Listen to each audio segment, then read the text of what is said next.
martes de la cuarta semana de Cuaresma, en este recorrido, preparación para nuestra gran fiesta de Pascua. Como desde el principio de la Cuaresma se nos ha motivado, este es un tiempo de gracia para vivir una conversión que nos permita descubrir, volver a valorar cómo debe vivirse la vida del Señor que se nos ha compartido en el bautismo. Hoy oímos un texto del Evangelio de Juan que nos puede servir mucho para también pensar en cómo vivimos nuestra vivencia religiosa y luego pensar nuestra actitud ante el llamado que Dios nos hace para vivir el compromiso de nuestra fe personalmente. Quisiera primero valorar lo que la primera lectura nos dijo. Nos presentó la imagen del templo como un lugar de donde brota un río que da vida. Un río que se convierte en un torrente que arrasa por donde pasa. Pero un torrente que lleva una fuerza que viene de Dios, que da vida y que hace cambiar todo por donde este torrente va pasando. Y esto con la experiencia que el evangelista nos va a presentar del templo. ¿Qué nos dice el texto? Que había una multitud en el templo de enfermos en torno a esta piscina Betesda, que significa casa de misericordia. Enfermos que estaban ahí donde había, según la arqueología, 5 piscinas o contenedores de agua que tenían una capacidad para cada uno tener 1000 litros de agua. Según el tiempo, había una leyenda que había fortalecido que en ese lugar se diera la presencia de mucha gente enferma, pobre, que deseaba ser curada. ¿Cuál era la leyenda?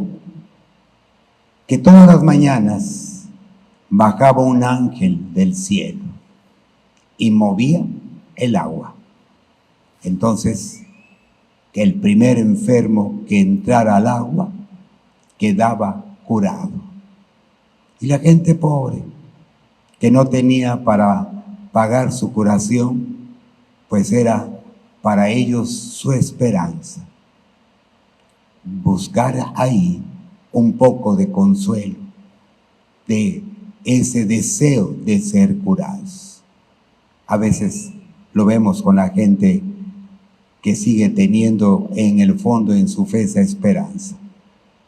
Cuando no tienen remedios para pagar doctores, tratamientos, la fe se convierte en su esperanza. ¿Cuántas veces como sacerdote escucho a la gente que trae a bendecir agua? Gente pobre, gente sencilla. Y cuando uno le pregunta, ¿para qué quieres que te bendiga el agua? Es que estoy enfermo, Padre, para que yo tome. O tengo un enfermito en mi casa que está sufriendo, para que se la dé. Porque para ellos la única esperanza que tienen es Dios. Y lo único que pueden tener como fortaleza son estos signos de la fe que les hacen sentir esa confianza de que Dios puede hacer algo por ellos y que Dios va a actuar si tienen esa fe y confianza para salir de la enfermedad que están padeciendo. No es extraño. Ante la imposibilidad de contar con medios para ser curados, los signos de la fe, de la religión, son su única esperanza. Así, en este tiempo, en torno a estas piscinas estaban esta multitud de enfermos esperando ese momento de que el ángel bajara para que el primero que entre sea curado. Y ya podemos imaginar que cada día aumentaría el número de enfermos. Según la arqueología, que han valorado cómo era la construcción del templo, y esto ya se convierte entonces en un relato cuestionador de la religión del momento. A un lado estaba el lugar donde los fariseos todos los días se reunían para estudiar la palabra de Dios. Entonces, ya la experiencia tiene un sentido ya que cuestiona.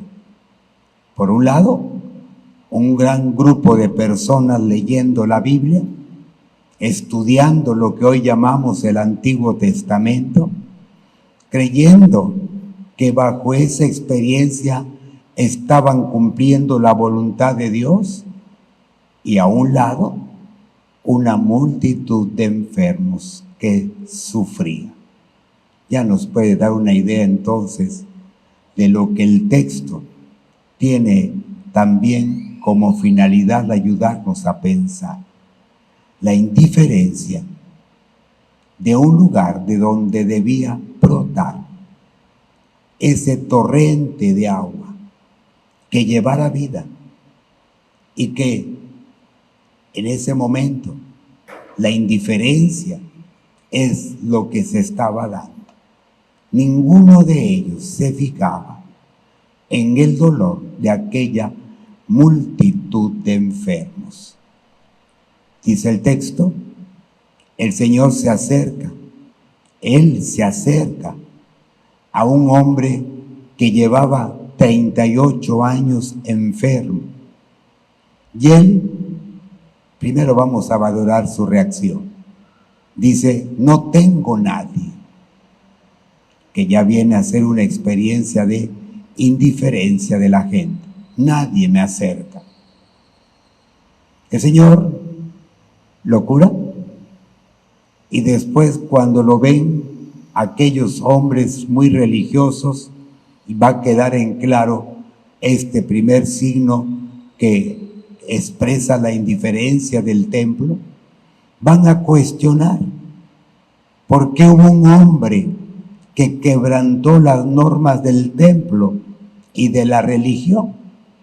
Les interesa defender la postura de la religión, aunque contradiga la experiencia que Dios quiere de este templo, donde debía brotar un torrente de agua que llevara esperanza y que se convirtiera en vida ante tanto sufrimiento.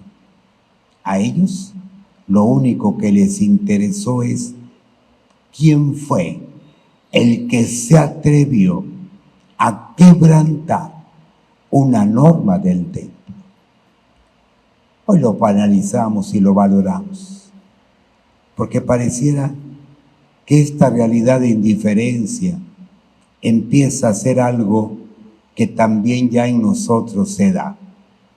Hoy podemos con esta imagen tal vez pedir, no será necesario cuestionarnos un poquito en la religión, y que nos invita a pensar si no hemos hecho una religión que ya se hizo indiferente ante esta experiencia del dolor, del sufrimiento, y una religión que ahora ha creado toda una estructura en la que en lugar de ser un lugar de donde broten ríos de agua viva, hemos creado una estructura que hoy ya no da paz, esperanza, y que muchas veces ya no es el lugar donde el que sufre pueda experimentar la paz y el consuelo de Dios.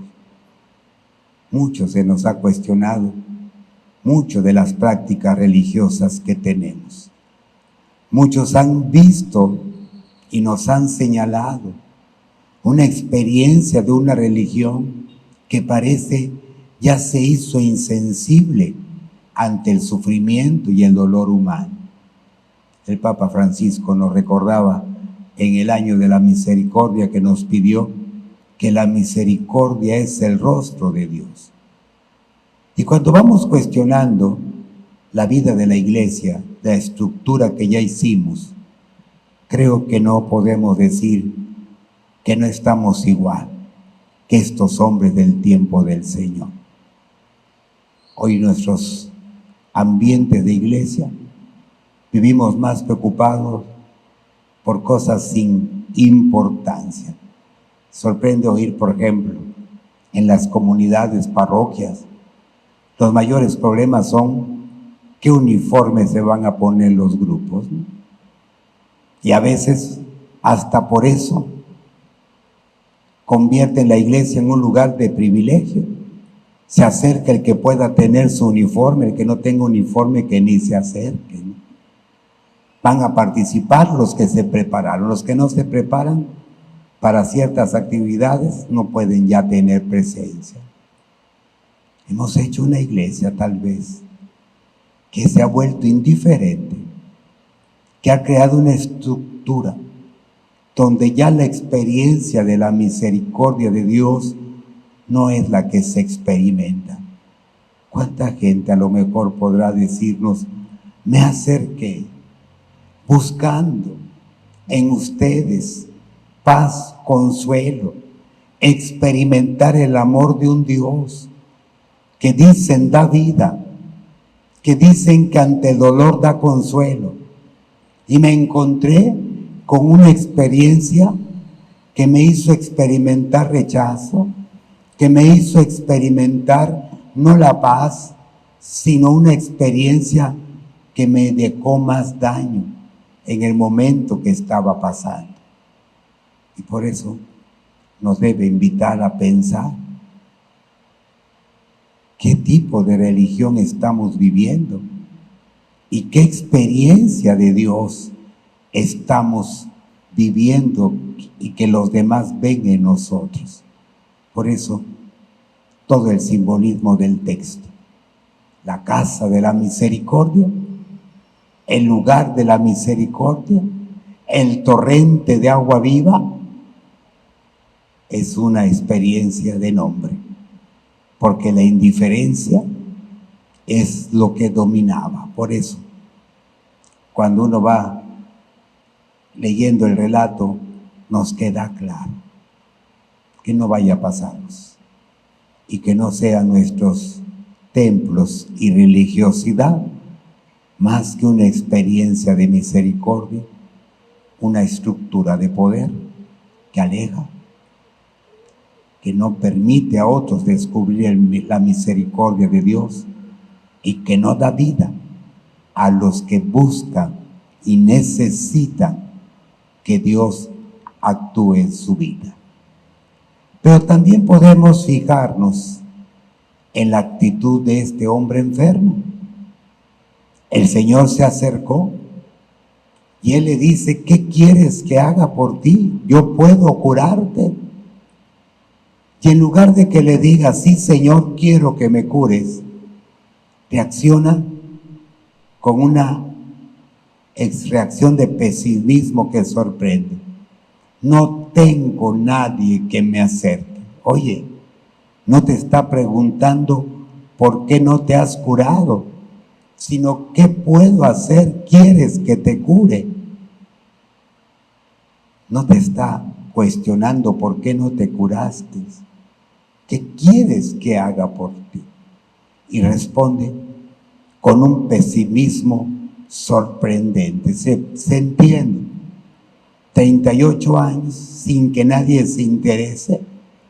A lo mejor ya era un hombre pesimista que ya pensaba que nadie lo iba a acercar a la curación y que por lo tanto estaba destinado a ser un paralítico.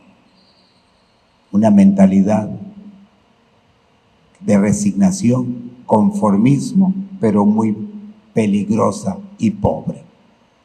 Pero al escuchar esta respuesta, creo que hoy también para todos va a ser una valoración de la vida en la fe, porque hoy vivimos así, con un conformismo, y con un pesimismo que nos deja paralíticos para actuar y vivir la fe que el Señor nos pide, y más en la alegría y el deseo que Él quiere que tengamos para hablar y comunicar las maravillas que Él puede hacer en la vida.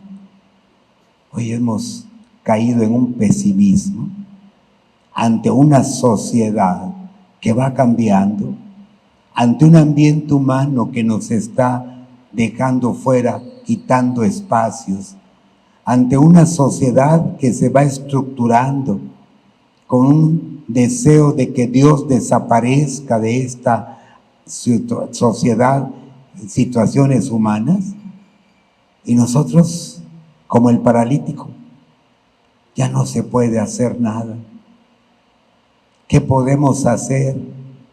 Y lo más triste, resignados, como en una espera, en una simple espera de un final de lo que Dios nos encomendó, porque ya no podemos hacer nada, ya no podemos cambiar las cosas que hoy en este mundo empezamos a valorar, se están dando. Y eso nos ha sumido en un pesimismo que nos hace vivir una actitud indiferente, apática y sin compromiso. Somos paralíticos. Ya no queremos andar, ya no queremos llevar con alegría este mensaje de vida. Ya no hay mensajeros que quieran caminar llevando la alegría de este mensaje. Somos paralíticos. Estamos detenidos con mucho pesimismo y con una mentalidad muy pobre para hablar y comunicar los misterios de vida que tiene este Dios para todos. Y por eso podemos fijarnos en el paralítico. A lo mejor hoy valdría la pena decirle al Señor, ayúdame, te suplico que me ayudes, que me saques de esta mentalidad que tengo, de este pensamiento tan pobre que tengo para contigo en mi fe y en mis compromisos de fe. Que no sea un hombre, una mujer pesimista, negativa, cuando se trate de proclamar con alegría y valentía el mensaje de vida que tú nos has encomendado. Y que ojalá esta Pascua nos renueve en esa alegría, en ese deseo, y nos dé esa actitud positiva. Sí podemos hacer mucho para Dios. Y como diríamos, si queremos y si nos dejamos fortalecer por este Cristo que quiere actuar en nosotros. Supliquémosle, nos cure y dejemos que actúe en nuestras vidas. ICM